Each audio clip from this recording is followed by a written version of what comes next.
సిరిసిల్లలో భారీ స్థాయిలో పోలీసులు మోహరించి ఉన్నారు. దానికి సంబంధించిన బ్రేకింగ్ న్యూస్ మనం చూస్తున్నాం. టీ కాంగ్రెస్ చలో సిరిసిల్లకు పిలుపునివ్వడంతో పోలీసులు భారీ బందోబస్తు ఏర్పాట్లు చేశారు.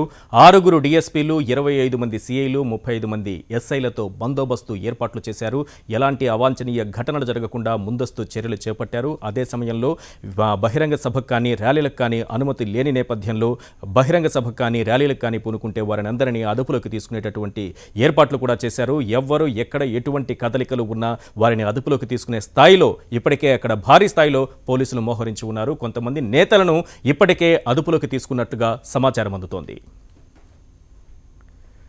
సిరిసిల్లలో 30 యాక్ట్ అమల్లో ఉన్నందున సభలు ర్యాలీలకు అనుమతి లేదంటున్నారు పోలీసులు. హైదరాబాద్, మెదక్, సిద్దిపేట, కరీంనగర్, వరంగల్ నుంచి వస్తున్నటువంటి వాహనాలను ఎక్కడికక్కడ తనిఖీలు చేస్తున్నారు. ఎవరైనా సిరిసిల్ల సభకు వస్తున్నారని లేకపోతే ర్యాలీకి వస్తున్నారని తెలిసిన వారిని వెంటనే అదుపులోకి తీసుకుంటున్నారు.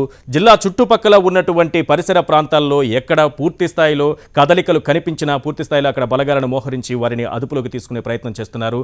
ఎవరూ కూడా సిరిసిల్లలోకి రాకుండా, అంటే కాంగ్రెస్ శ్రేణులు ఇక్కడ బహిరంగ సభలో కానీ ర్యాలీలో కానీ పాల్గొనేందుకు సిరిసిల్లలోనికి రాకుండా సరిహద్దుల్లోనే జిల్లా ప్రాంగణం అంటే జిల్లా సరిహద్దుల్లోనే పూర్తి స్థాయిలో బలగాలను మోహరించి ఎక్కడికక్కడ వారిని అదుపులోకి తీసుకుంటున్నారు. మరోవైపు జిల్లా లోపల కూడా ఇదే పరిస్థితి కనిపిస్తోంది. భారీ స్థాయిలో పోలీసులు అక్కడ మోహరించి ఉన్నారు. 35 మంది ఎస్ఐలతో ఒక బందోబస్తు ఏర్పాటు చేశారు. అలాగే 6 డీఎస్పీలు కూడా ఉన్నారు. 6 డీఎస్పీలు, 25 మంది సీఐలు, 35 మంది ఎస్ఐలతో బందోబస్తు ఏర్పాట్లు చేశారు. వివిధ జిల్లాల నుంచి రాష్ట్ర వ్యాప్తంగా వివిధ జిల్లాల నుంచి వస్తున్నటువంటి కాంగ్రెస్ శ్రేణులను జిల్లా సరిహద్దుల్లోనే ఆపేస్తున్నారు.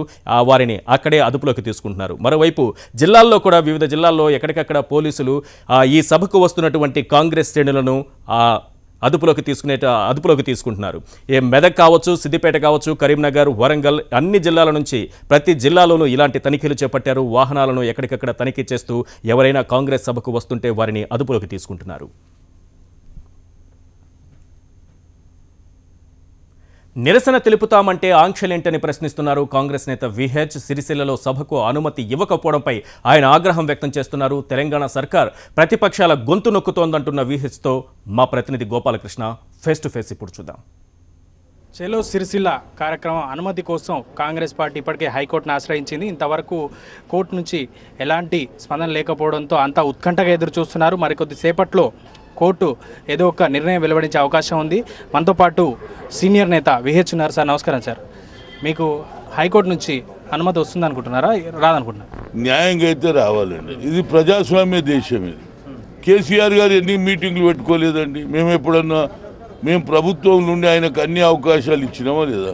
ఇప్పుడు ఆయన ఎందుకు భయపడుతుండు? మీటింగ్లు అంటే భయపడతాడు, ధర్నా చౌక్ అంటే భయపడతాడు. రాత్రిపూడో నిద్రపోయేటప్పుడు కూడా ఎవడన్నా ధర్నా చేస్తున్నాని లాస్ట్లో అడుగుతుండట ఎవరిని, ఐజీని, ఇంటెలిజెన్స్ ఐజీ. రేపేమన్నా ధర్నాలు ఉన్నాయా, ఏమన్నా మీటింగ్ ఉన్నాయా, కోదరకం చేస్తుండ్రు, హనుమంతరాయం చేస్తుండ్రు, ఉత్తమ్, ఇవన్నీ అడుగుతాడట. పాపం ఇంత భయపడితే సర్కారు ఎట్లా నడుస్తుంది రా? సర్కారు దమ్ముతో నడిపించాలి. పనులు చేసి ఇచ్చిన వాగ్దానాలు, అంతేగాని నీ కొడుకు గురించి ఇంత ఆప్యాయత ఎందుక? చెప్పు, నీ కొడుకే కదా చెప్తేనే కదా ఎస్పీ చేసిండు. ఇప్పుడు ఎస్పీ బలిపశువు అయిపోయిండు. నేను ఆయన అడిగినా, ఏమరా బాబు నువ్వు ఇంతకుముందు ఎన్ని యాక్సిడెంట్లు అయినా నేను ఒక్క కేసు పెట్టలేదన్నావు కదా, మరి ఇప్పుడు ఎందుకు పెట్టినావు చెప్పు. అది కూడా సాగు అయిపోయినాక 4 కొట్టరా తీసుకుపోయి నేను కొట్టనే లేదు సార్, నేను చేయనే లేదు. కానీ నేను ఎప్పుడైతే జైల్లో పోయి తెలుసుకున్నాక నిజంగా నాకు చాలా బాధగా, ఇంత అబద్ధాలు చెప్తారా పోలీసు వాళ్ళు? ఒక ఎస్పీ ర్యాంక్ ఉండి కొడితే కొట్టినా అని చెప్పు, ఊరికి అబద్ధం చెప్పి వాళ్ళని నోటికి వచ్చినట్టు మాటలు, భాష కూడా ఎటు మాట్లాడుతుంది. నేను చెప్పాను కదా, ఏదైనా దుర్మార్గం. హరిజనులలో 5 హరిజనులు ఉన్నారు, 3 బీసీలు ఉన్నారు. వాళ్ళు చేసిన తప్పేందంటే ఇప్పటికి 7 యాక్సిడెంట్లు అయింది, 7 చచ్చారు, 3 మొన్న 40 రోజులలో 3 చస్తే ఆవేదనతో కోపంతో ఒక లారీ తలగబెడితే ఏమవుతుంది? ఇన్సూరెన్స్ క్లెయిమ్ చేస్తారు.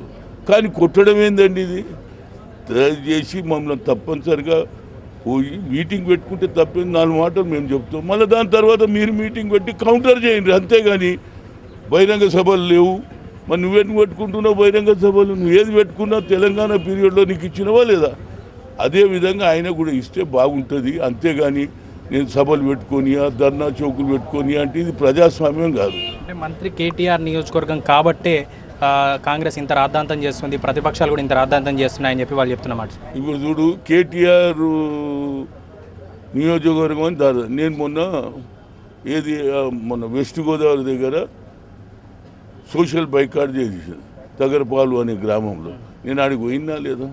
ఆడ పోయి కొట్లాడినా లేదా? వాళ్ళకి ఎస్సీలకు కావాల్సిందంతా ఇప్పించినా లేదా? ప్రభుత్వం ఎక్కడ ఇష్యూ అయితే అక్కడ పోతాం రా బాబు. ఒకవేళ హైకోర్టు నుంచి మీకు అనుకూలంగా తీర్పు రాకపోతే మీరు ఎట్లాంటి నిరసన తెలుపుతారు? లేదంటే మామూలుగా నేరేళ్ళకి వెళ్ళి వస్తారా, లేదంటే ఏమైనా నిరసన తెలుపుతారు? దేశం స్వాతంత్రం వచ్చి 70 ఏళ్ళు అయినా ఇంకా అనగదొక్కే పని నారా బాబు. ఎన్ని రోజులు ఈ దొరల పాలన, గడిల పాలన? మీ సామాజిక వర్గం ఎంత, నీ అమ్మ మీ దాదాగిరి ఎంతరా బాబు? లైను ఏది? గజ్వెల్ సిద్దిపేట సిరిసిల్ల లైన్ కొట్టేసి నీ అమ్మ పంచాయతీ వాడు. ఇక వేరేకి ఛాన్సే లేదు. రైట్. మొత్తంగా సిరిసిల్ల జిల్లా నేరెళ్ళ ఇష్యూని మాత్రం జాతీయ స్థాయిలో తీసుకెళ్లేందుకు కాంగ్రెస్ పార్టీ అయితే పూర్తిగా వ్యూహాలు అయితే పనుతుందని చెప్పొచ్చు. ముఖ్యంగా అంటే ఒకవేళ సభకు అనుమతి వచ్చినా దీన్ని జాతీయ స్థాయిలో వినిపించేందుకు మీరా కుమార్ ఉపయోగపడతారు. ఒకవేళ సభకి అనుమతి ఇవ్వకుండా అరెస్టులు చేసినా కూడా ఆ విషయం జాతీయ స్థాయిలో వెళ్తుంది. కాబట్టి ఏ విషయంలో ఏదైనా జాతీయ స్థాయిలో మాత్రం నేరెళ్ళని తీసుకెళ్లేందుకు, నేరెళ్ళ ఇష్యూని తీసుకెళ్లేందుకు కాంగ్రెస్ పార్టీ వ్యూహం చేసిందని చెప్పొచ్చు. కెమెరామెన్ రవితో గోపాలకృష్ణ, HM TV, కరీంనగర్ జిల్లా.